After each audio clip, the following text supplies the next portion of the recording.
mas-uuliyiin ka tirsan garsoorka gobolka banaadir ayaa maanta la ciiday maxaabiis ku jirta xabsiga dhexe ee magaalada muqdisho iyagoo ugu deeqay 2 neef oo geel ah. mas-uuliyiin ka tirsan dowladda Soomaaliya ayaa booqday xarunta lagu xanaaneeyo carruurta agoonta ee degmada Afgoy. magaalada muqdisho ayaa maanta looga ciiday si weyn iyadoo shacab iyo weliba mas-uuliyiin kala duwan ay ku wada dukadeen masjidka isbaahaysiga. akhbaaraadka dibaddana waxaa ka mid ah waddanka Vietnam ayaa laga diiwaangeliyey ruuxii ugu horreeyey ee u geeriyooda cudurka safmarka ee COVID-19.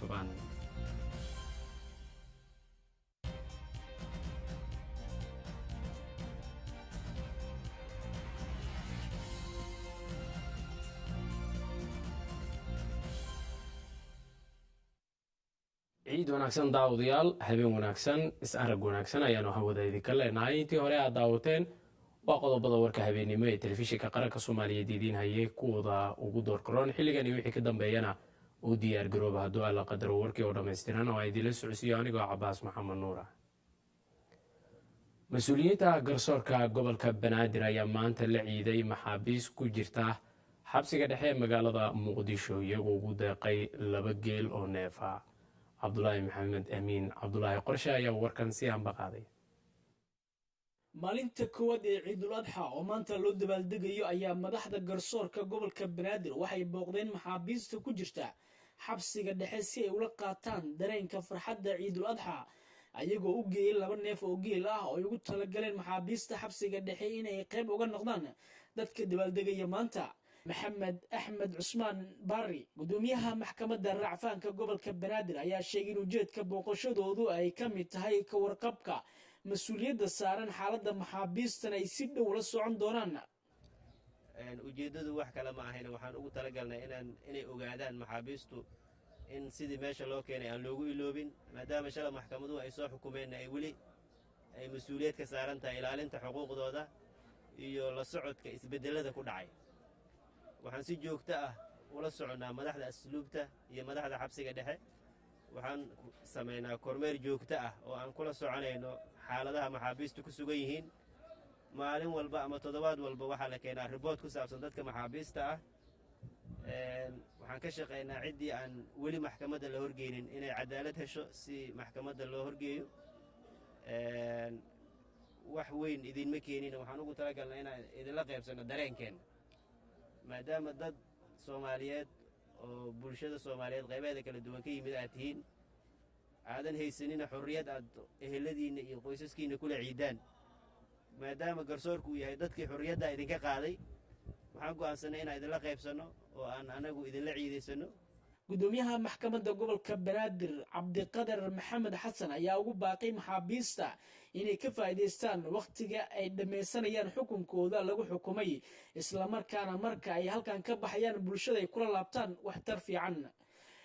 xoolay dunuubta aad gasheen kaliya aad meeshan ku mutaysatay inaad ku jirtiin, muddaana ku jiri doontiin. waxaan rajaynayaa intaad ku jirtiin meesha sida ka jirta xabsiga inaad ka faa'iidaysataan tababarada lidin siiyo, farsamooyinka aad baratiin, si marka aad bulshadiina aad ku laabatiin aad noqotiin dad wax ay barteen ku shaqaysto. taliyaha ciidanka asluubta Soomaaliyeed sareeye guuto Mahad Cabdiraxmaan Aadan ayaa uga mahad celiyay garsoorka gobolka Banaadir asagoo xusay maxaabiista ku jirta xabsiga dhexe in ay ku og yihiin meesha inaad barnaamijkaas ka baxdaan si aad waddankiina berito kolley waa heli doontaan. waa laidin maqan waxbaad heli doontaan, waa laidin og yahay waxbaad heli doontaan, waa laidin og yahay hilib aan idin keenaya, waa laidin og yahay oo madaxdii baa idin kor taagan. wabilaahi tawfiiq. waa idin xereena xabsigaha ku jireen lay maaha, nimanka idin xukumay waa nimanka idin daba socdo oo noloshiina inay ogaadaan rabo. taasaa caddaynaysa. xildhibaan cali yuusuf oo ah gudoomiyaha guddiga cadaaladda ee golaha shacabka ayaa sheegay in maxaabiista ku jirta xabsiga dhexe uu ka muuqdo daryeel iyo ka warqab fiican in lagu sameeyey. waxaan kaloon si gaara ugu mahad celinayaa runtii oon rabaa inaan aad ugu mahad celiyo gudoomiyaha maxkamadda racfaanka iyo gudoomiyaha maxkamadda gobolka oo maanta dadkii ay maxaabiista ahay ee iyagu oo xukumeen la ciidaya u keenay xoolo nool. sihayaha wasiirka cadaaladda xukuumadda federaalk Soomaaliya Abukaate Xasan Xuseen Xaaji ayaa ugu baaqay maxaabiista inay rajadooda kor u qaadaan maadaama ay xuquuq dastuuri ah ku leeyihiin dalka. waxaad ka mid tihiin dad Soomaaliyeed xuquuq leh xuquuqtoodana dastuurka lagu ilaaliyey laakiin waddanka sharcigaa ka jira sharcigaasa halkan idin keenay sharcigaasa halkan looga bixi karaa booqashada garsoorka gobolka banaadir ay ku tageen xabsiga dhexe ayaa waxa uu qayb ka yahay howlaha ay wadaan hoggaanka garsoorka gobolka banaadir isla markaana ay doonayaan farxadda ciidda awgeed in maxaabiista ay la qaataan damaashaadka iyo farxadda ciidul adxa cabdulaahi maxamuud amiin cabdulaahi qorshe warbaahinta qaranka magaalada muqdisho mas-uuliyiin ka tirsan dowladda soomaaliya ayaa booqday xarun lagu xanaaneeyo carruurta agoonta ah oo ku taalla degmada afgooye ee gobolka shabeellaha hoose wariyaheyna shucayb maxamed cali ayaa warkan si ambaqaadaya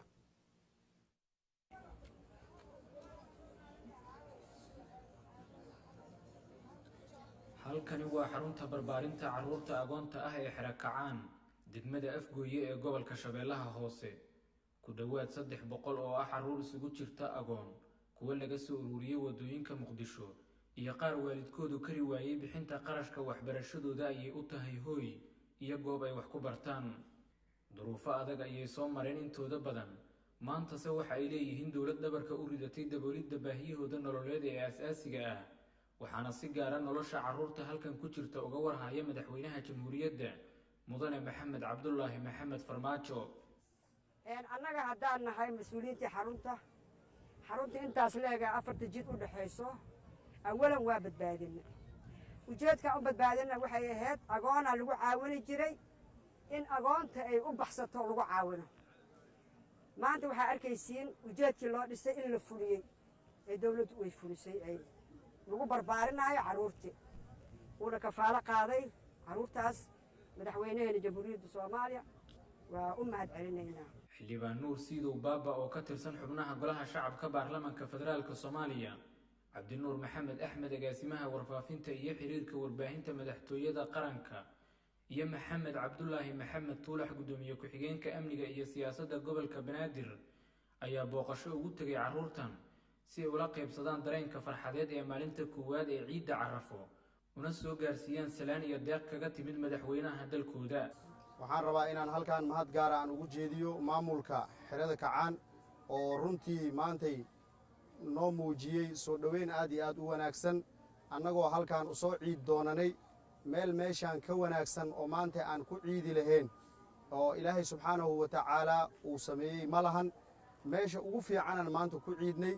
waxaan ugu mahad celinayaa madaxweynaha jamhuuriyadda federaalka soomaaliyeed oo runtii xeradan kacaan gacanta ku haya oo agoontan ballan qaaday waan ogahay madaxweyne awaalkii aad u galaysid iyo waxaad u samaynaysid agoontan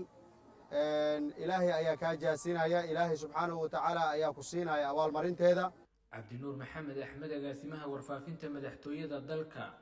ayaa maamulka xarunta ku wareejiya deeq lacaga oo madaxweynaha jamhuuriyadda federaalka soomaaliya mudane maxamed cabdulaahi farmaajo ugu talagalay inuu uga farxiyo carruurta agoonta ah ee halkan lagu xanaaneeyo carruurtan soomaaliyeed ee ku xaraysan kolleejadan iyo xaruntan oo runtii deegaan iyo waxbarasho sidaan ka soo aragnay iyo meelihii aan soo marnay ku haysta waxbarasho iyo nolol iyo maxay ahayd wixii alla uga soo qaaday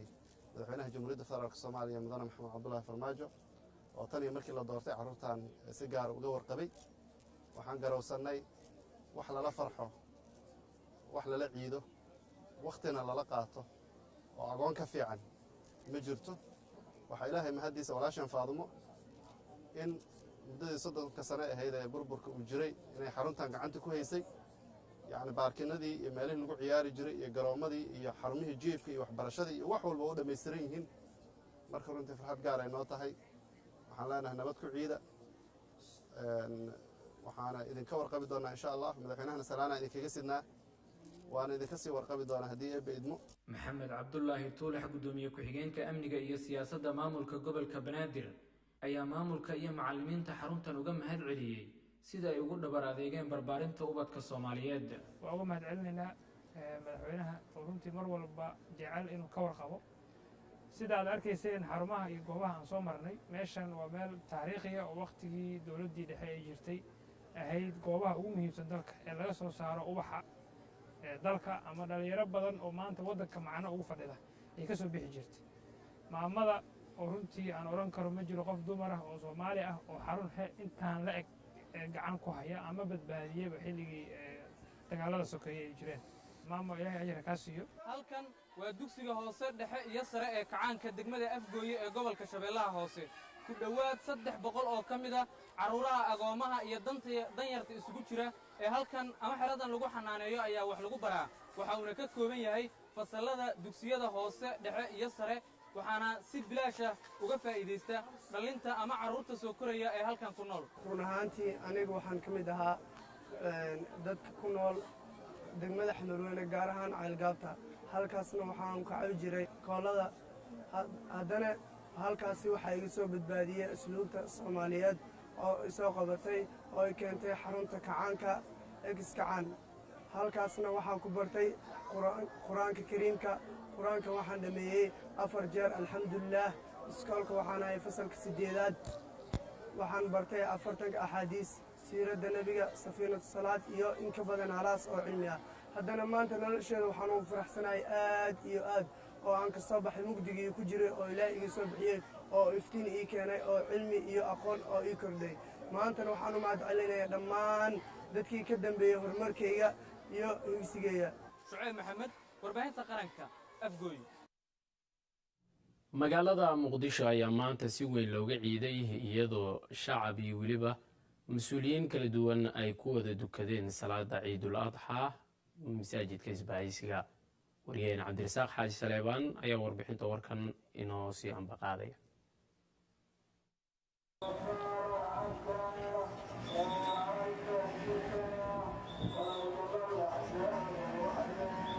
ciid mubaarig ayaannu idin leennahay waxaannu ku sugannahay afaafka hore ee laga galo masjidka isbaahaysiga islaamka oo laga oogaya salaada ciida adxa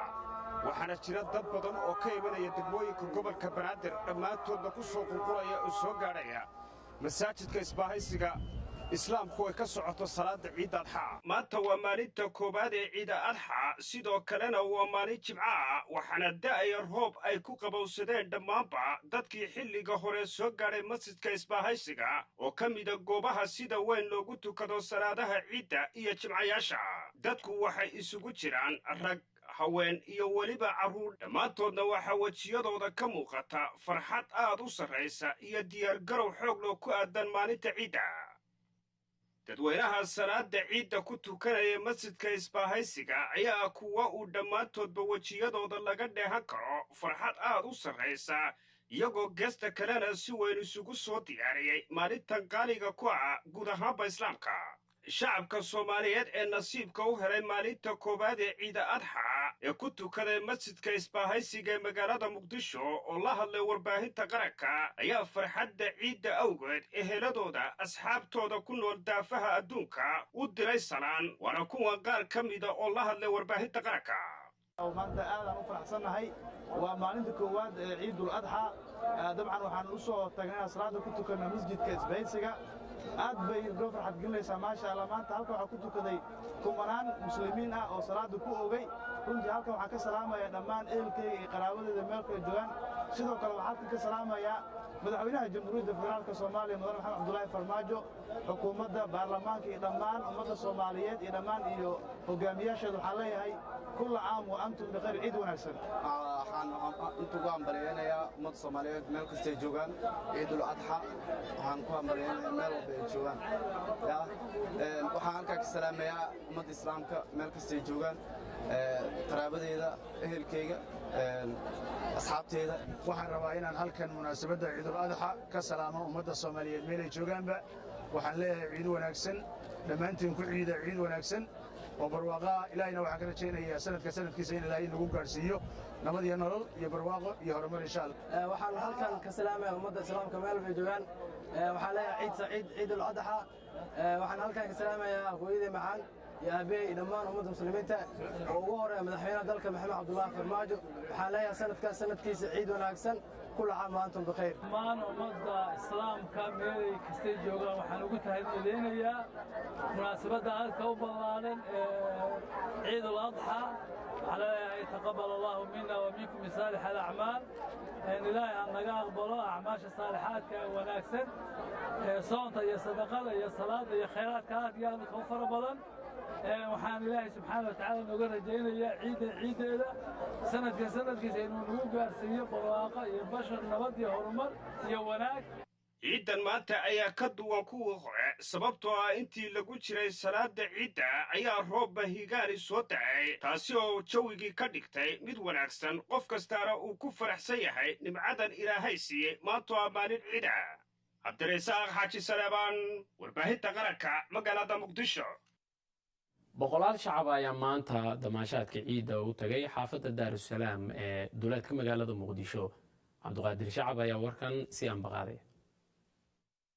dadweyne aad u fara badan ayaa salaada ciidda ku oogay masjidka weyn ee deegaanka daarusalaam kadib markii ay qaarkood say kala yimaadeen degmooyinka gobolka banaadir dadweynahan reer muqdisho oo markii dambe isugu tegey beerta daarusalaam ayaa isugu hambaliyeeyey munaasabadda maalinta koowaad ciidul adxa oo maanta si isugu mid ah looga wada ciidageeyey soomaalida maamulka xaafadda daarusalaam ayaa dhowaan qalab cusub ku soo kordhiyey goobta ay carruurta ku ciyaaraan sidoo kale waxaa la keenay ugaar kala duwan oo lagu talagalay inay dadka u soo daawasho tagaan maanta oo kale waalidiinta ku dhaqan magaalada muqdisho ayaa ubadkooda u soo damaashaad geeya xaafadda daarusalaam si ay u dareemaan farxadda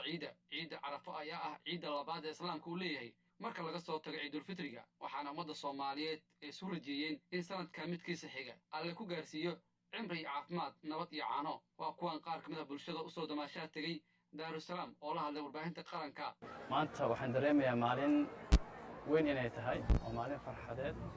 waa maalin haddana bulshada soomaaliya muslimiinta aad ugu weyn haddana khaas ahaan soomaalida waxaan leeyahay ciid wanaagsan ummadda muslimiinta dhan wada leeyahay laakiin special khaas ahaan waxaan leeyahay soomaalida khaasan haddana waxaan sii leeyahay familigeyga magacaygu waa maxamed cabdulle jimcaale dadka waxaan ka mid ahay daarusalaam degan maanta waa ciidul akbar weeye aad si fiican baanu ciidaynaa farxadda zaa'id way dhammaystiran tahay waxaad isku soo toostay ciidi maalin jimc ah oo ciid hadaab ciid ahaan jirtay iyo ciid weyn oo maalinka jimca kusoo kordhasantay laba ciid ayaa isu soo kulantay oo maasha allah muslimiinta faraxoodii ah maanta waxaa usoo ciidaysanay daarusalaam waxaa kasoo ciidaystay xaafadda degmada hodan marka waxaan leeyahay dhammaan ummadda soomaaliyeed meel walbay joogaan ciid wanaagsan ciidan ciiddeeda kale ilaahay hanuu gaarsiiyo nabad iyo barwaaqo iyo waddankoo nabada insha allahu tacaala ciidan waxay noga duwan tahay ciidihii hore ciidan maanta waxay tahay jawi qabow aad u fiican marka waxaan halkan ka salaamayaa dhammaan waalidiinteeda ehelkeyga asxaabteeda iyo dhammaan muslimiinta adduunka meel kastay ka joogaan ciidihii hore aan kusoo iidnay dalka Canada iyo dalka Mareykanka inta aad u kala duwan tahay meeshaan waddankeena waaye Soomaaliya waddan muslim ah oo dadkii dhan wada iidaayo waa aad iyo aad ugu duwan tahay deegaanka daarusalaam waxaa maalgeliyay ganacsato soomaaliyeed islamarkaana waxaa dhismaha quruxda badan dhisay shirkadda dhismaha ee buruuj ciidan carafo ayaa ka duwan ciidulfitrigii aan soo dhaafnay marka loo eego sida ay isugu soo baxeen dadweynaha maadaama uu hoos u dhacay cudurka safmarka ee covid-19 oo saameyn ku yeeshay dalka sidoo kalena ay dowladda soomaaliya ku dhawaaqday dhowaan in la khafiifinayo xayiraadaha kala duwan ee saarnaa dalka cabdiqaadir shacab warbaahinta qaranka muqdisho wasiir ku-xigeenka wasaaradda diinta iyo awqaafta xukuumadda federaalk soomaaliya ayaa kormeeray goobo loogu talagalay in lagu qalo xoolaha ciidul udxiyada loogu talagalay mar kale cabdiqaadir cali axmed waa cabdiqaadir shacab ayaa inoo faahfaahinaya wasiir ku-xigeenka wasaaradda awqaafta arrimaha diinta xukuumadda federaalk soomaaliya cismaan aadan dhuubow iyo mas-uuliyiin kaloo ka tirsan maamulka gobolka banaadir ayaa kormeeray kawaanka soomid oo ka mid ah goobaha lagu gowracayo udxiyada si loola socdo iyo in la hubiyo xoolaha la gowracayo wasiirka wafdigiisa ayaa mid mid u kormeeray goobaha xarunta ay ka kooban tahay waxaana ay bogaadiyeen sida ay u hubinayaan badqabka iyo sidoo kale in la marsiiyo shuruucda islaamka iyadoo looga faa'iideynayo dadka danta yar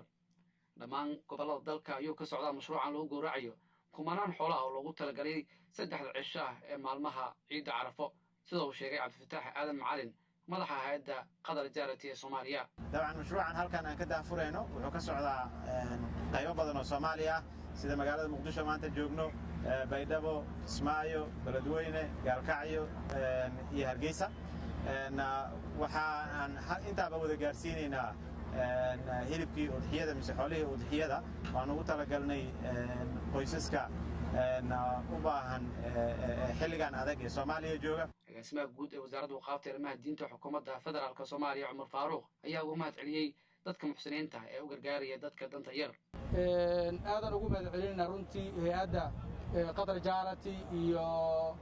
hay-adda manhal iyo dhammaan hay-ado kaleento runtii meelo kala duwan ku qalaayo udxiyada si loo gaarsiiyo dadka runtii mudan muxuu ahaaye fuqarada iyo magaranaysaayey agoonta iyo dadka la midka ah waxaan rajaynayaa insha allahu tacaala in loo gaarsiin doono sida loogu talagalay inay u gaari doonto hay-adaha oo hay-adahan ay ka mid yihiinna runtii mahad gaara ayaan u soo jeedinaynaa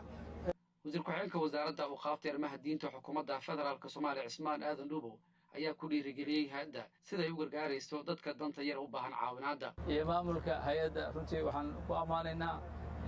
shaqo wanaag iyo hawsha ay hore u wadeenba in mataqaanaa kolleyba ayadoo ah maslaxa ummad iyo mataqaanaa gargaar ummadeed iyo waqti loo baahno oo waqtigaanba ah aad iyo aad baan waxaan leenahay kolleyba insha allah waxay noqon doontaa mid taariikhda aad ku gashaan mid kolleyba annagana aan dhiirigelin dhinac kastaba ay noqoto annagoo aan marnaba iloobayn inaan la xisaabtamayno oo xisaabtan la'aan aysan noqon doonin mataqaanaa kuwa sida mugdiga u shaqaynaya wasaaradda waqaafta arrimaha diinta xukuumadda federaalka soomaaliya ayaa sheegtay ilaa iyo 11 kun oo xoolo ah oo udxiyo ah la gaarsiinayo guud ahaan dalka kuwaas oo lagu caawinayo dadka danta yar u baahan gargaarka cabdiqaadir shacab warbaahinta qaranka muqdisho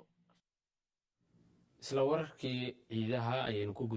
guda jirnaa daawadayaal inta badanna waxaa laga ciiday caasimadda soomaaliya ee muqdisho iyo weliba gobollada dalkeena inta badan qaar ka mid a wariyaasheena ku sugan gobollada dalka ayaa waxay nala wadaagayaan warbixinno quseeya sida qof walba gobolka uu joogo inuu dareenka shacabka ee halkaasi ku dhaqan usoo tabiyo ay ku aadan munaasabadda ciidul adxa iyo weliba meesha uu ku sugan yahay sida looga dareemayo ciidda aan ku hormaro zakariya cali raage waryaheena magaalada buulo burde ee gobolka hiiraan ayaanu fiirinaynaa warbixintu halkaasi inooga soo diyaar boqolaal shacab ah ayaa salaada ciidda ku dukaday masaajidada waaweyn ee ku yaala degmada buulo burde ee gobolka hiiraan oo si quraba looga ciida maanta waxaana dabaaldega farxadda ciidda laga dareemayaa shacabka ku dhaqan degmada buulo burde wadooyinka mara bartamaha magaalada ayaana lagu arkayaa carruur ku ciyaaraya waalidiin gacmaha haya ubadkooda si ay ula wadaagaan dabaaldega ciidda iyo dad isugu hambalyeynaya farxadda maalinta ciidda qaar ka mid ah shacabka ku dhaqan degmada buulo burde ayaa ummadda islaamka ugu hambaliyey farxadda maalinta ciidda maadaama maanta ay tahay maalin ku weyn dadka islaamka bismillaah magacaygu waa xasan cadde waxaan halkan ugu hambaleynayaa dhammaan ummadda muslimiinta meel walba ay joogaan waxaan leeyahay ciid wanaagsan kulla caam wa antum bikhayr muslimiinta meel walba ay joogaan ciid mubaarak ciid mubaarak ciid mubaarak waxaan leeyahay horta ciid wanaagsan waxaa kaloo halkan ciid mubaarak ka leeyahay ummadda islaamka khaasatan ummadda soomaaliyeed waxaa nasiib yeeshay maanta ciid weynida ugu horeysa muddo afar sano kadib inaa faamiliga la ciido waxaan leeyahay ciid wanaagsan ciid mubaarak ciidda ciideeda kale bashbash iyo barwaaqo allah nu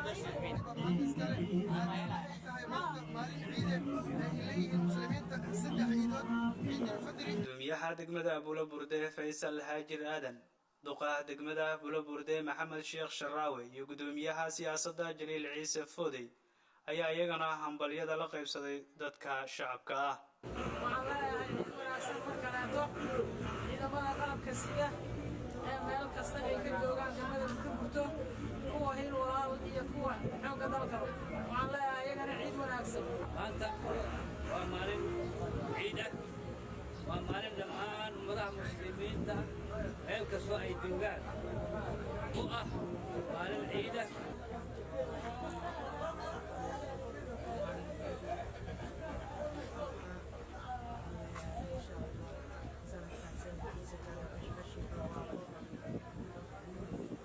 askari cali raage warbaahinta qaranka buulo burde waxaa maanta si weyn looga ciiday degmada guraceel ee gobolka galgaduud waxaana shacabka lagu arkayey iyagoo damaashaadka ciidda ah kusoo bandhigaya wadooyinka waaweyn ee halbowlaha u ah degmada guraceel ee gobolka galgaduud qaar ka mid ah qaybaha kala duwan ee bulshada warbaahinta qaranka la hadlay ayaa ugu hambaliyeeyey shacabka Soomaaliyeed farxadda ciida waxaana hadalladoodii ka mid ahaa ciid wanaagsan kullu caam wa antum bil khayr maanta waxaan ku yeelnay Burceel si wanaagsan ugu ciidnay dadka dhan si wanaagsan ugu ciideen magaalada aad iyo aad loogu ciiday waxaa ciidan waa ciid kaliya si fiican la iskugu raacay oo meel walba magaalada damashaadkeeda waa ka arkaysa oo qurxinaya magaalada masaajidada lagu tukaday hadda jumcada soo tukanay marka aad iyo aad loo soo dhaweeyay magaalada horumar iyo barwaaqo iyo ku socoto waaye ciidan boo ka maqan waxa la ku soo dhawaayay magaalada waaye assalaamu calaykum waraxmatullahi sidoo kale waxaa telefishinka qaranka booqasho ku tagay goob dalxiis oo laga fuliyay degmada Gurceel ee gobolka Galgaduud iyadoo halkaasi ay ku sugnaayeen caruur Soomaaliyeed iyo sidoo kale waalidiintooda oo halkaasi farxadda kula qaybsanayay iyagoo warbaahinta qaranka la hadlay waxa iyana hadalladoodii ka mid ahaa بسم الله الرحمن الرحيم ما شاء الله مجعي عبد محمد ما شاء الله إنا وحاوس إن شاء الله وصلت ما شاء الله بيرت بيرت البيرة كمية ما شاء الله بيرت النوية لتقرأ جدا يجيها وإنا بدل إنتاي أسواي أسعى الله ما يتقوى كرا وكذا الخسيان ويصد الخسيان بيرة بيرة بدنا غلاف من beerta duciisane oo isna telefishinka qaranka Soomaaliyeed la hadlay ayaa waxaan wax ka weydiinay sababaha kalifay in uu beertan sameeyo iyo sidoo kale sida uu maanta u dareemay ciidii hore maadaama ay heleen shacabku goobo dalxiis oo ay halkaasi kula qaybsadaan farxadda caruurtooda waxaan hadda si toos ah kugu wareejinayaa wariyaheena telefishinka qaranka Soomaaliyeed ee magaalada Dhuusamareeb Maxamed Deeq Cabdi Maxamed oo isna warbixinta ciida halkaasi nooga sii amba qaadaya mahadsanid bashiir cabdi xiiraye munaasabadda ciidul adxa ayaa si weyn looga dareemayaa damaashaadkeeda deegaanada galmudug gaar ahaan magaalada dhuusamareeb ee caasimada dowlad goboleedka galmudug madaxda dowlad goboleedka galmudug ayaa shacabka u diray hambalyo ku aadan munaasabadan iyagoona u sharajeeyey in ay farxad ku ciidaan gudoomiyaha magaalada dhuusamareeb macalin cabdiraxmaan cali maxamed geeda qorow ayaa waxa uu la wadaagay bulshada dowlad goboleedka galmudug gaar ahaan magaalada dhuusamareeb hambalyada munaasabadda ciida waxaan rabaa inaan dadka muslimiinta meel ay joogaanba u tahniyadeeyo maalinkan ilaahay nala soo kulmiyey oo maalin weyn ah waxaan leeyahay Soomaaliya meel ay joogto iyo dadka muslimiintaaba hambalyaan leeyahay maanta gaar ahaan dadka reer galmudug meel ay joogaanba madaxdeena wasiiradeena golaheena baarlamaanka shaqaalaha agaasimayaalka ciidamada saraakiisha dhammaan shacabkeena waxaan leenahay maanta hambalyo maalin weyn oo ilaahay nala soo kulmiyey ilaahay waxaan ka rajaynaynaa oo ka baryaynaa inuu nabad maalinkan maalinkeeda kale iyo idminaan iyo xasillooni oo nagu gaarsiiyo gudoomiyaha baarlamaanka dowlad goboleedka galmudug doctor maxamed nuur gacal ayaa dhankiisa waxa uu sheegay in mustaqbalka iyo rajada galmudug sanadkii hore uu ka gadisan yahay islamarkaana loo baahan yahay in sidaasi hore looga sii wado maadaama galmudug oo israacsan maanta meel ay ku wada tukadeen madaxda iyo shacabka intaba ciidan waxay timiday ayadoo nooga rajo fiican nooga wanaagsan nooga mustaqbal fiican ciidii ka horeysa waxaan iskula dardaarmaynaa nabadda maanta aan haysanno iyo nicmada aan haysanno iyo midnimada aan haysanno inaynan gadaal uga laaban oon hore ugu soconno oon ka daba tagno kayrkayna waa ka daba tegi karnaa waana dhaafi karnaay munaasabadan ciidda ayaa si weyn looga dareemayaa damaashaadkeeda degmooyinka kale ee dowlad goboleedka galmudug magaalada gaalkacyo ee xarunta gobolka mudug waxa ay saaka ka mid ahayd meelaha sida weyn looga dareemayey u dabaaldega munaasabadda maalinta koowaad ciidul adxa oo iyada si weyn looga xusiyo guud ahaan caalamka islaamka masaajidada waaweyn ee magaalada gaalkacyo ayaa saaka waxaa isugu soo baxay kumanaan muslimiina kuwa halkaasi ku tukaday labada ragcadood ee salaada ciidda sheekh muxiidiin yuusuf barre gudoomiyaha culimaadudiinka galmudug oo khudbad ka jeediyey munaasabada tukashada salaada ciida ayaa ku dheeraaday ka hadalka arrimo xasaasi ay ugu horeeyaan qaayista jidgooyooyinka iyo la dagaalanka ganacsiga maandooriyaha khamriga waxa uuna sharaxaad ka bixiyey saamaynta uu khamrigu ku hayay magaalada gaalkacyo waad ogtihiin waxyaabaha ilaahay jalla wacalaa noogu nicmeeyey oo ciidihii dhoweeta aan ka hadlaynay oo culayska badan nagu hayay soo may jirin ciidantii ka horraysay ee ciidulfidriga ahayd wax badan oo aanu iska warsanaynay oo ka wada hadalnay oo culays oo nahayey oo maanta ilaahay uu naga qaaday oo kow ay ka tahay isbaaradii soo ilaahay wax lagu shukriye ma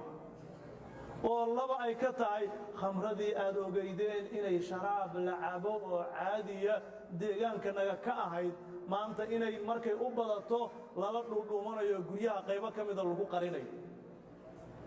ayadana intaas waxaan raacinaynaa bahashaa guryaha lagu qarinayo oo gurigaagii ay ku jidho oo midka dariska ay ku jidho oo midkaa taqiinay gurigiisa ay ku jidho in la soo sheego waa inaan guriga ay ku jidho farta ku taagno gurigan baa khamrada ku jidha halakan baa lagu cabaa waa lagu diimaa bishan iyo bishii ka horraysay iyo asbuucyadan shanqar xabadeedoo aad maqashid so wax la tirin kara maahayn so wax la tirin kara maahayn awalna maxaan maqli jirnay maxaan ku noolaan jirnay 24 saac ma malaynayo 1 saac 2 saac 3 saac oo isku xigta oo aan xabad maqlin inaysan jirin Soomaa sababtuna maxay ahayd khamrada deegaankanaga ku faafsaneed iyo isbaarada ayaa wax kala maahayn gudoomiyaha degmada Gaalkacyo Xuseen Yuusuf Barre ayaa isla dhankiisa ka mahad celiyay garab istaagga shacabka ee ku aadan arrimaha sugidda amniga iyo adkeynta isagoona ka codsaday shacabku inay la shaqeeyaan maamulka iyo laamaha amniga markay gaajoodeen tuugadii geel dhalaxaya shan la qalqalay oo asagana habeen hore 9 saac lagu qabtay checkpointgaas xamar waa la hayaa dadkii qaar kulay dadkii geela lahaana waa la helay waxyaalahaasi waa waxyaalo lagu soo kordhay culimada iyo mujtamaca waxgaradka waxaa la rabaa inay qaybtooda ka qaataan dhanka kalena qaar ka mid ah wakiil wareedyadeenna ayaa iyagana waxay ka soo warbixinayaan sida looga ciiday deegaanada iyo weliba gobolada ay joogaan aan ku horeynay magaalada Xudur ee gobolka Boqol waryahan halkaasi inooga soo warama maxamed xasan cabdiraxmaan ayaa waxa uu ka warbixinayaa damaashaadka maalinta koowaad ee Ciidul Adha iyo sida looga dareemay halka uu ku sugan yahay لا إله إلا الله والله أكبر ولله الحمد mahadsanid siraaji sheeg isxaaq magaalada Xudur si weyn ayaa lagu ciiday waxaana goobaha lagu oogay salaada ciida Carafo soo xaadiraya kumanaan dadweyne oo isugu jira shacab iyo maamul gudashada salaada kadib bulshada waxay u kala dareereen xaafadaha oo eheladooda ugu hambalyeynayaan munaasabada ciida iyo baararka laga cunteeyo halka caruur badan oo aad u labasan lagu arkayo wadooyinka iyo goobaha farxadda ciida ku muujinayaan qaar ka mid ah bulshada magaalada Xudur ayaa hambalyo ku aadan munaasabada ciida la wadaagay ummada Soomaaliyeed waliba inta hambalyo ku diray dhammaan ummada Soomaaliyeed meel walba dal idibad intii roogan waliba salaha farxad ciida insha Allah meelaay lamba meel roog farxad ciida hambalyo salaha insha Allah muslimiinta geek wayba ka faraxsanyiina wayba meel kasta iyo roogan إيدي الله إلهين وافجي لانكست أو مسلم أبا إني سامح أسمع سلامي أني سنبلي يا رجيانا إن شاء الله وي إلهي كتوغانا إيدي إلهي إنتي نبني جيسي dhammaan ummadda muslimiinta meel kasta ay joogaan waxaa la wadaagayaa munaasabadda ciidul adxa farxadeeda waxaan leenahay dhammaan meel kasta aad joogtiin kulla caam wa antum bikhayr ilaahay sanadkan sanadkiisa nagu gaarsiiyo dambi dhaaf iyo maghfira bulshada Soomaaliyeed meel kasta joogaan waxa uu baaqaynaa in masaakiinta la caawiyo laga qayb qaato dhiirigelinta iyo farxadda dadka tabaalaysan أيضا رجعي بشوين Soomaaliyeed meel ka nool kuntu amal bikhair ويبوها جيك يوم الفرح هو أرجعتان يا أرجعسان دتوينا أرجعسان إيدي كوين أيتيو ويبوها إيدي أعرف أيتيو بشوين Soomaaliyeed مسلمين بالبروا ويبا إنشاءي إني سفايل إيدو يصير haatana waxaa idinku wareejinayaa degmada Baardheere iyo wariye Cumar Ciidruus mahadsanid maxamed xasan cabdiraxmaan iyadoo maanta ay ku beegan tahay maalinta koowaad ee ciidda Carafo oo ah maalmaha ku weyn ummadda muslimiinta ayaa magaaladan Baardheere ee gobolka Gadow waxay qayb ka tahay magaalooyinka dalka ee maanta lagu oogay salaada ciidda boqolaal dadweynaha magaaladan Baardheere ee gobolka Gadow ayaa lagu arkayay halkan oo ah garoonka kubadda cagta magaaladan Baardheere oo lagu tukaday salaada sidoo kale masjidka Geed Awowe ayaa isna ahaa goobta labaad ee maanta loo asteeyay goobaha ciidda lagu tukanayay mas'uuliyiin ka tirsan maamulka degmada Baardheere ee gobolka Gadow sidoo kale saraakiisha ciidamada xoogga dalka ayaa dadweynaha Baardheere ka qayb galay salaada ciidda madaxa arrimaha bulshada maamulka degmada Baardheere ee gobolka Gadow Maxamuud Ibraahim Salaad Faradheere gaashaanle Cusmaan Cali Saalax taliyaha dugsiga tababarka ciidamada qalabka sida iyo sidoo kale gudoomiyaha degmada Baardheere ee gobolka Gadow oo salaada ciidda kadib la hadlay warbaahinta ayaa guud ahaan bulshada Soomaaliyeed la wadaagay farxadda ciidda iyagoona sidoo kale shacabka reer Baardheere u sheegay in ciidamada qaranka ay garab siiyaan xilliyada ay gudanayaan waajibaadka qaran waxaan balyeynaya meel kasta ay joogaan maanta waa maalin weyn oo qiimo badan islaamka qiimo badan u leh dhammaan islaamka meel kasta uu joogo waan u hambalyaynayaa hambalyaan leeyahay annaga khaasatan waxaan usii hambalyaynayaa ummadda ku nool degmada baardheere ilaahay baan u mahad celinaynaa ilaahay noogu suurtageliyey in aan maanta si nabada ugu ciidno degmada baardheere ciidamada qalabkii waxaan leenahay hambalyo idinkana laftiin ummadda Soomaaliyeed waxaan rabnaa inay garab istaagaan dowladda Soomaaliyeed si loo gaaro amni iyo horumar iyo barwaaqo waxaan leenahay hambalyo ciid al-adha ayaan ku hambaleynaynaa aad iyo aad baa u mahadsantihiin hagaag waxaan idinku duwayaa wariyaha warbaahinta qaranka ee magaalada Luuq ee gobolka Gadow si uu inoogu warbixiyo qaabka looga ciiday magaalada Luuq degmada Luuq ee gobolka Gadow ayaa maanta si weyn looga ciiday waxaana shacabka ay isugu soo baxeen garoonka kubadda cagta ee degmada Luuq iyagoo halkaasi ku oogay salaada ciida waxaana kala soo qaybgalay mas'uuliyiin ka tirsan maamulka degmada Luuq gudoomiye ku-xigeenka degmada Luuq ahna kusimaha gudoomiyaha degmada Luuq jeelle xuseen cali ayaa bulshada ku dhaqan degmada Luuq waxa uu diray hambalyo ku aadan munaasabadda ciida ciidan ciideeda ilaahay nabadii bashbashu barwaaqo allah lagu gaarsiiyo meel walba joogaan ummadda Soomaaliyeed khaasatan reer Gedo khaasatan reer Luuq degmada Luuq ciid wanaagsan ciidan ciideeda ilaahay bashbashu barwaaqo allah lagu gaarsiiyo idinkuna nabadgelyada xajiya usuna hambalyeeya ilaahay cabsidiisana lagu dadaalo salaada ciida kadib waxaan mikrofoonka la dhexlaaday qaybaha kala duwan ee bulshada ku dhaqan degmada Luuq kuwaasi oo soo dalxiistay buundada degmada Luuq waxaana hambalyo iyo salaan ay wada u mariyeen dhammaan shacabka Soomaaliyeed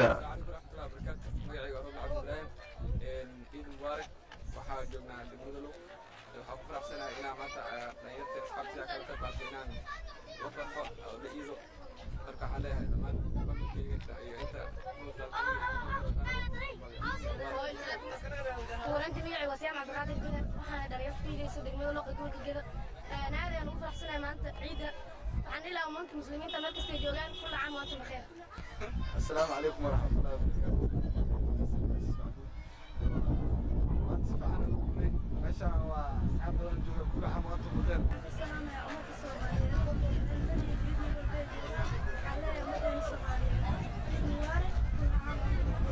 ummadda Soomaaliyeed dhammaan meel walba ay joogaan waxaan leeyahay nabad ku ciida maaragtay farxadda badan kana insha Allah ta'ala maxamed kaabaran bishaar kaafiyuukay warbaahinta qaranka degmada Luuq maanta ay ku beegneed maalintii koobaad ee Ciidul Adha ayaa si weyn looga oogay caasimadda dowlad goboleedka Hirshabeelle ee magaalada Jowhar dugashada salaada ciida kadib ayaa qaar ka mid ah mas'uuliyiinta Hirshabeelle iyo shacabka nool caasimadda dowlad goboleedka Hirshabeelle waxay hambalyo bogaadin u direen ummadda islaamka meel kasta ay joogaan gaar ahaan ummadda Soomaaliyeed gudoomiye ku-xigeenka labaad ee baarlamaanka Hirshabeelle Canab Axmed Ciise ahna kusimaha gudoomiyaha baarlamaanka Hirshabeelle ee madaxweynaha ayaa hambalyo bogaadin ku saabsan munaasabadda Ciidul Adha la wadaagtay shacabka Soomaaliyeed gaar ahaan shacabka Hirshabeelle dhanka kale waxay ka hadashay fatahaadaha saameeyay deegaanada dowlad goboleedka Hirshabeelle iyo weliba howlgalla ay iska kaashanayaan militariga Soomaaliya iyo ciidamada Hirshabeelle oo lagu xoreynayo kooxaha argagixisada waa maalintii Ciidul Adha waa maalin muslimiinta qaali ku ah waxaan hambalyo u dirayaa ummadda Soomaaliyeed meel kasta oo ay joogto waxaan leeyahay hambalyo gaar ahaan waxaan hambalyo leeyahay ummadda reer Hirshabeelle waxaan leeyahay gaar ahaan ee biyaha dhex jiifta waxaan leeyahay ilaahaygi subxaanahu wa tacaala dhibaatada ha idinka qaado aan ugu faraxsanahay ciidamada xoogga dalka Soomaaliyeed iyo ciidamada booliska Hirshabeelle oo maalmahan kormeero badan iyo muxuu ahaayay waday dadaalo nabadiidka looga hortagaayo dhammaan muslimiinta meel walba ay joogaan waxaan u hambalyanayaa dhalashada ciida khaasatan ummadda Soomaaliyeed meel walba ay joogaan dhammaan muslimiinta meel walba ay joogaan waxaan leeyahay ciid wanaagsan marka kalena markana aanu eegno magaalooyinka Buuhoodle Baydhabo iyo weliba Kismaayo wakiil wareedyadeena aanse ku hormaro magaalada Buuhoodle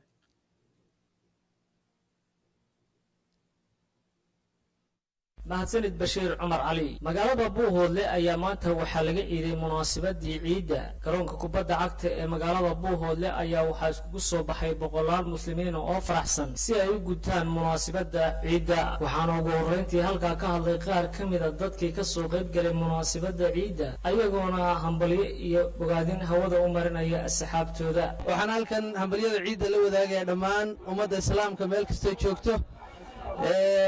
gaar ahaan ummadda soomaaliyeed waxaan kaloo leeyahay maalmihii acmaashii aan ku soo jirnay ee xajkii iyo soonkii ilaahay naga aqbalo dhammaanteen dhammaan waxaan halkan uga hambalyeynayaa anoo uga faa'iidaysanayaa maanta oo ciidda waxaan leeyahay ciid mubaarig ilaahay ciidan ciiddeeda ummadda islaamka meel kastoo ay joogaan nabadgelyaha ku gaarsiiyo waa maalin farxadeed weeyaan waa maalin ilaahay la weynaynayo waa maalin la isu soo baxay waa maalin la iscafiyey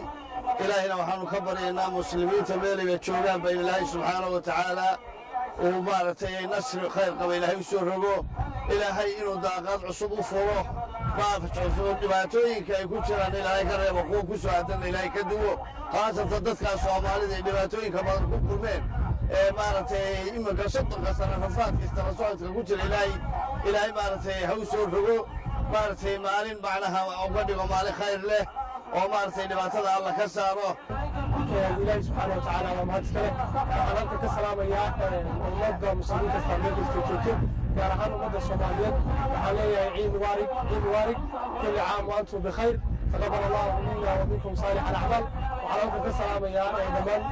dadka faamigeyga oo ugu horeyso aabbahay salamaan xuseen aadan oo ay ku xigto hooyada iyo xuseen xaaji cali iyo dhammaan intii aan hoos wadaagaba kale waxaynu ku duwayaa wariyahayaga magaalada Kismaayo ee xarunta gobolka Jubbada Hoose aadan Kismaayo oo inoo faahfaahinaya sida looga iiday magaalada Kismaayo ee xarunta gobolka Jubbada Hoose iyadoo maanta ay ku beegan tahay maalinta koowaad ee Ciidul Adha ayaa maanta kumanaan ka mid ah shacabka magaalada Kismaayo iyo mas'uuliyiin waxa ay ciidda salaadul adha ay ku tukadeen fagaaraha weyn ee madaxtooyada dowlad goboleedka Jubbaland waxaan halkaasi goobjoog ahaa madaxweyne ku-xigeenada dowlad goboleedka Jubbaland sida madaxweyne ku-xigeenka koowaad Maxamuud Sayid Aadan iyo madaxweyne ku-xigeenka labaad Suldaan Cabduqaadir Xaaji Maxamuud Lugadheere qaar badan oo ka mid ah mas'uuliyiin ka tirsan dowlad goboleedka Jubbaland ayaa hambalyada ciidda hawada u mariyay guud ahaan ummadda Soomaaliyeed waxaan halkaan uga hambalyeynayaa munaasabada Ciidul Adha dhammaan ummadda muslimiinta khaasatan ummadda Soomaaliyeed iyo ummadda reer Jubbaland waxaan leeyahay ciid farxad leh ku ciida ciid wanaagsan ku ciida ciid wanaagsan ilaahay anaga aqbalo acmaashii 10 maalmood ee aan soo soonnay ee Dulxaj waxaan leeyahay ciid wanaagsan oo wacan dhammaan ummadda islaamka ah gaar ahaan ummadda Soomaaliyeed waxaan ugu hambalyeynayaa Ciidul Adha ilaahay khayrkeedana siiyey umareed waxaan rabaa inaan hambaliyo dhammaan ummadda muslimiinta gaar ahaan ummadda Soomaaliyeed gaar ahaan ummadda Jubbaland Ciidul Adha gaan leeyahay ilaahay caafimaad iyo barwaaqo inuu gaarsiiyo ciidda kale waa maalin aad u weyn madaxweyne ku-xigeenka koowaad ee dowlad goboleedka Jubbaland Maxamuud Sayid Aadan oo munaasabada ciidda ka hadlay ayaa hambalyada ciidda u marsiiyay hawada guud ahaan ummadda Soomaaliyeed hambalyo ilaahay ciidan ciideeda kale nabad hay nagu gaarsiiyo kuba cimri dheer iyo cibaado san ilaahay si Allah inaga dhigo ilaahay ha nagu caafiyo maalmaha sharafta leh inkastoo maanta magaalada Kismaayo si weyn looga ciiday qaab ceenkee looga ciiday magaalada Baydhabo ee xarunta ku-meel gaarka ee dowlad goboleedka Koonfur Galbeed waa kan wariyahayaga Siraaj Isaaq oo warkan Baydhabo ka soo diray iyadoo maanta ay ku beegan tahay maalinta koowaad ee Ciidul Adha muslimiinta ku nool daafaha caalamkana si wada jir ay ugu wada dabaaldegayaan ayaa magaalada Baydhabo ee xarunta ku-meel gaarka maamulka Koonfur Galbeed maanta waxay ka mid ahayd meelaha sida aadka looga dabaaldegay maalinta koowaad ee Ciidul Adha inkastoo dadka magaalada Baydhabo siyaabo kala duwan ay ugu tukadeen masaajidada ku yaala magaalada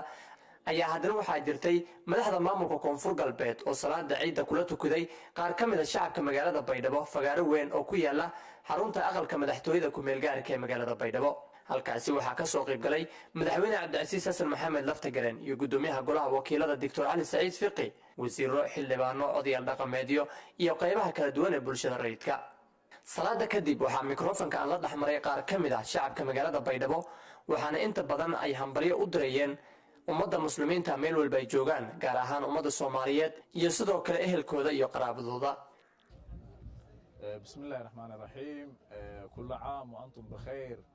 عيد العرفة المبارك ضمان أمة المسلمين ميلوا البيادون كجوغان وحلينا هاي عيد مبارك عيد مبارك عيد مبارك كل عام وأنتم بخير يسين لها أمة المسلمين ميل كسير روغان خاصة صوماليدا وخاصة رير كوفر قلبيت مي بسين لها تقبل الله منا ومنكم صالح الأعمال حكومة وشعبا إلهي سبحانه وتعالى إيدن إيديه برواقع عافمات بشبش إلهي نيدرسي أولا مسلمين ميلوبي الروغان ولبا لها كل عام وأنتم بخير عيد مبارك خير كونفور قلبات يوم لها مسلمين ميلوبي الروغان وميلها كل عام وأنتم بخير كل عام وأنتم بخير عيد وناكسن ميلوبي الروغان ما يبقى أنتم سلامي ضمان إسلام ودمد المسلمين صوماليين لنقول بأوجيك إله إيمانسي أو إيد الإسلام كإيدها يقول كيف هذا ينقص سلامة سلام بوتنا فرتنا بسلامة ما يبقى لها إسلام كميرول يقولون عيد مبارك كل عام وأنتم بخير. inkastoo sanad walba maanta oo kale dadka magaalada baydhabo iyo mas-uuliyiinta maamulka koonfur galbeed si wada jira salaada ciidda ay ugu wada tukan jireen garoonka doctor ayub stadium ee magaalada baydhabo ayaa sanadkan waxaa dadku inta badan ay ku tukadeen masaajido kala duwan oo ku yaala xaafadaha kala duwan ee magaalada baydhabo maadaama roobab aad u fara badan ay ka da'een isbartiimkii lagu oogi jiray salaada ciidda sidaa heshaysa warbaahinta qaranka soomaaliya baydhabo hay-adda ansaar oo ay ku midaysan yihiin muslimiinta ku nool waddanka jarmalka ayaa waxa ay qurbaan u samaysay waa danyar soomaaliyeed oo ku sugan barakacyaanla ah duleedka magaalada muqdisho sida uu ku warramayo waryahayaga xabiib axmed cali waa boqolaal qof oo danyara oo si looga farxiyo maalmaha ciidda awgeed ee hay-adda ansaar kaam ku yaala garasbaaley ugu qaybaysay qurbaan loogu talagalay ciidul adxa oo ka mid a munaasabadaha ay sida weyn ugu dabaaldegaan dadka muslimiinta ah gudoomiyaha kaamka ijaabo iyo qaar ka mid a dadka barakacyaasha ah ee ka faa'iidaysta deeqdan ayaa u mahadnaqay dadka muslimiinta ah ee ku midaysan hay-adda ansaar waxaa weeye dadka masaakiinta ah oo ay u jeedaan oo dhammaan haddii ay u jeedaan oo wax laab loo geliyey iyo wax laab lagu qarib midna aysan jirin sida cadaaladda loo fariisiyey sida cadaaladda wax loogu qalay waana soo gaartay walaalaha muslimiinta ah oo macnaha qaybta dalka jarmal waana soo gaartay qurbaankii ay noogu soo talo galeen waxaan leenahay jazaakum allahu khayran annagoo degan taliya dishaa kaamka ijaabo waxaan leenahay waa mahadsantihiin anigoo ah muxube yaasiin guuleed waxaan u mahad celinaynaa walaalaha muslimiinta oo na soo gaarsiiyey ciiddii xoolo nool oo ari ah oo noo qaybinhaya intayadaas meesha fadhida mahad allaha ka siiyo ilaahayna khayr ha siiyo annagana kuwii shafeeco caafimaadle allaha nooga dhigo magacaysa har xaaji cabdinuur alxamdulilah waa faraxsannahay kaamka ijaabo walaalahayna qurbacanta ku nool wixiina soo gaarsiiyeen waana soo gaarsiiyeen waa qabnaa maxadaa u haynaa muslimiinta ay soo aruuriyeen khayr allah siiyo ajar iyo xasanaad allah siiyo xasan cali axmed oo ka mid ah waa boqolaal qof oo danyara oo si looga farxiyo maalmaha ciidda awgeed ee hay-adda ansaar kaam ku yaala garasbaaley ugu qaybay geliyey iyo wax laab lagu qarib midna aysan jirin sida cadaaladda loo fariisiyey sida cadaaladda wax loogu qalay waana soo gaartay walaalaha muslimiinta ah oo macnaha qaybta dalka jarmal waana soo gaartay qurbaankii ay noogu soo talo galeen waxaan leenahay jazaakum allahu khayran annagoo degan taliya dishaa kaamka ijaabo waxaan leenahay waa mahadsantihiin anigoo ah muxube yaasiin guuleed waxaan u mahad celinaynaa walaalaha muslimiinta oo na soo gaarsiiyey ciiddii xoolo nool oo ari ah oo noo qaybinhaya intayadaas meesha fadhida mahad allaha ka siiyo ilaahayna khayr ha siiyo annagana kuwii shafeeco caafimaadle allaha nooga dhigo magacaysa har xaaji cabdinuur alxamdulilah waa faraxsannahay kaamka ijaabo walaalahayna qurbacanta ku nool wixiina soo gaarsiiyeen waana soo gaarsiiyeen waa qabnaa maxadaa u haynaa muslimiinta ay soo aruuriyeen khayr allah siiyo ajar iyo xasanaad allah siiyo xasan cali axmed oo ka mid ah mas-uuliyiinta hay-adda ansaar ayaa sheegay inay udxiyadan u qaybiyaan dadkii uga habboonaa bismillaah runtii ilaah mahad iska leh maanta waxay ku beegan tahay maalintii carafo ee koowaad waxaan taaganahay duleedka magaalada muqdisho garisbaale runtii waxaa hay-adda ansaar international ee maanta ay qaybinaysaa kurbaankii loogu talagalay dadkii barakacayaasha ahaa ilaahi subxaanahu watacaala wuu inuu waafajiyey waxaan halkan ku bixinaynaa maanta 80 neef oo ari ah insha allah waxaa ka faa'iidaysan doono dhowr qoys ayaa ka faa'iidaysan doono waxaana taaganahay duleedka magaalada muqdisho xabiib axmed cali warbaahinta qaranka muqdisho soomaalida ku nool dalka switzerland ayaa ka mid ah qurba joogta u dabaaldegaysa munaasabadda ciidul adxa oo maanta ay kow ahayd sida uu kusoo waramayo wariyeena cabdiqani cali dalmar muslimiinta ku nool dalkan switzerland ayaa maanta si weyn waxa ay ugu dabaaldegeen munaasabadda ciidda udxiyada boqolaal muslimiin ah oo ka kala yimid gobolka beerna iyo gobolada ku xiran ayaa maanta salaada ciidda waxa ay ku oogeen masaajidyo iyo goobo gaar ah oo loo cayimay in lagu tukado salaada ciidda udxiyada soomaalida ku nool dalkan switzerland ayaa iyaguna waxa ay qayb weyn ka ahaayeen muslimiintii maanta u dabaaldegtay maalinta weyn ee ciidda udxiyada haddaba waa kuwan qaar ka tirsan soomaalida ku nool gobolka beerna ee caasimadda waddanka switzerland oo dareenkooda farxadeed ee maalinta ciidda ka hadlaya waxaan halkan ka salaamayaa dhammaan muslimiintoo idil ilaahay waxaan ugu baryayaa micnaha ciiddan ciiddeeda inuu ilaahay micnaha tawfiiq iyo barwaaqo inuu ilaahay gaarsiiyo maxamed cabdirashiid aadan jeeso maxamed cabdirashiid halkay kasoo ciidaystay maanta waxaa kasoo ciidaysaday beernaa kasoo ciidaysay baanhoofka okay maanta ciid see u aragtaa ciidku waa fiican yahay waa tukaneena iyo shokolaadka iyo aaste ayaa luseergud waay waxaas akram maanta ka waran munaasabadda ciidda see u aragtaa ciid waa fiican yahay waa tukaneena hadda khidkamaadka waayahay soomaaliya weli ma ku ciidday soomaaliya weli ma aadin أحمد نور عيد وناس أحمد ما أنت كور درين كاع عيد فعلا كله فعلا أني إذا دي سلامة هو إذا دي سلامة يا أبي عبد الله عثمان دوبة إسماعيل عيد مانتا وفي عنيها inkastoo weli uu si aad ah u jiro cudurka safmareenka ee covid-19 sidaas ay tahay dadka muslimiinta ee ku nool dalkan switzerland waxa ay maanta si weyn u xuseen munaasabadda ciidda udxiyada iyagoo iskaga kala yimid gobolada kala duwan ee dalkan switzerland cabdiqani cali dalmar warbaahinta qaranka soomaaliyeed magaalada beerna dalka switzerland weli waxaad daawanaysaan telefishinka qaranka soomaaliyeed wararkiisa habeennimo oo idinkaga imaanaya xarunta dhexe ee magaalada muqdisho uu ku leeyahay iminkan akhbaaraadka dibadda wararka laga helayo waddanka maan ayaa sheegaya in hilib sumaysan oo ay cuneen dad halkaasi ku sugan ay ku sumoobeen cabdulaahi maxamed amiin cabdulaahi qorshe ayaa qodob wareedka warkan si aanba qaadaya waxaa laga diiwaangeliyey geeridii ugu horreysay ee covid-19 taasoo dhabarjab weyn ku ah dadaalka dowladda vietnam ay ku doonaysay inay ku ilaaliso in ruux uusan uga dhiman cudurka coronavirus ruuxan geeriyooday ayaa la sheegay inuu yahay oday 70 jir ah oo ka yimid bartamaha magaalada ohay an warbaahinta dowladda ayaa sheegtay maanta ma jiraan wax cudur cusub ah oo laga wariyey in ka badan 3 bilood ka hor inta cudurka uu ka dilaacin deegaanada ku dhow danang horaantiis toddobaadkan vietnam oo ay ku nool yihiin dad gaaraya ilaa 95 milyan ayaa laga diiwaangeliyey 590 xaaladood tan iyo markii cudurkan uu bilaabmay si ka duwan dalalka kale oo badan vietnam waxay ficil qaaday ka hor inta ay xitaa xaqiijin kiisaska baaritaanada la xiriira cudurka coronavirus ayadoo dadaal weyn ku bixisay sidii cudurkaasi uu qofna uga geeriyoon lahayn tani markii cudurkan uu dilaacay guud ahaanba daawadayaal warkii habeenimo ayaa intaasi ku dhan warka waxaa idinla socodsiinaya anigoo cabaas maxamed nuur aniga iyo bahdaygala qayb qaadatayba warkan warka xigay taal ku kulmi doono nabadgelyo noole kulintay dambe oo xiise leh iyo weliba ciid mubaarak